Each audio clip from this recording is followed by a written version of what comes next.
السالفه حق يا اخوان هي انا في الابتدائي كان في صف رابع تقريبا، كان في مدرس مو يجي له جلد، يعني يضرب بس ما هو بعصب يده، يقول لك كذا ويضرب. فكان يضرب ضرب يخلي العروق مرات تطلع. فالمهم انه هذا الاستاذ كان ما يضربني ابدا لاني شاطر، ولكن ما ادري ايش اللي جاني يعني الاستاذ هذا كذا كلهم يكرهونه، فما ادري ايش اللي جاني انا انه ابغى اعوضه بالحب. ف... فرحت جبت له من البقالة شوكليت تعرفها يا محمد البرتقالية اللي غالية 3 ريال. ريسس؟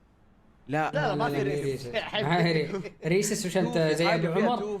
توفي لك لا توفي لك بريال. ايه في السوداني، في السوداني برتقالي كيس برتقالي كذا، حلاوه سوداني.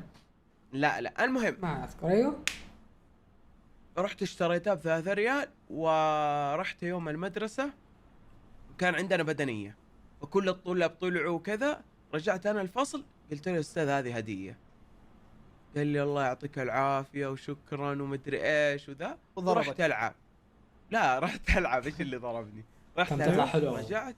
رجعت الحصة اللي بعدها الا الخبر كامل منتشر بين المدرسين، والحصة اللي بعدها يجيني الاستاذ اللي بعده يقول بندر ما في قشطة لي انا طيب، بس حسيت باحراج جدا. حقيقية. لا ايش اسم مدرسين ليش كذا عندكم؟ ما ادري، بس ترى صدق شوف مدرس ضربني وعرقي طلع هنا، ضربني على جبهتي. وين ضربك هنا؟ كذا سواه عشان كذا الصندع. انا احس صدقيه.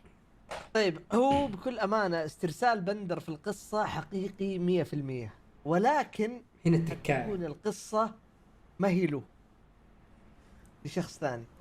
صح، يمكن وأيضاً النواف. لا نواف ما نواف اصلا قصتي انا حقيقيه، ما يسوي اشياء زي كذا.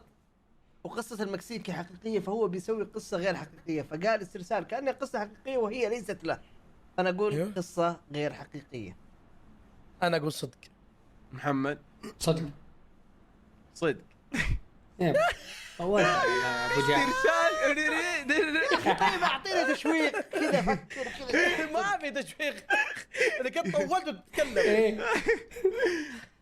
يلا عادل.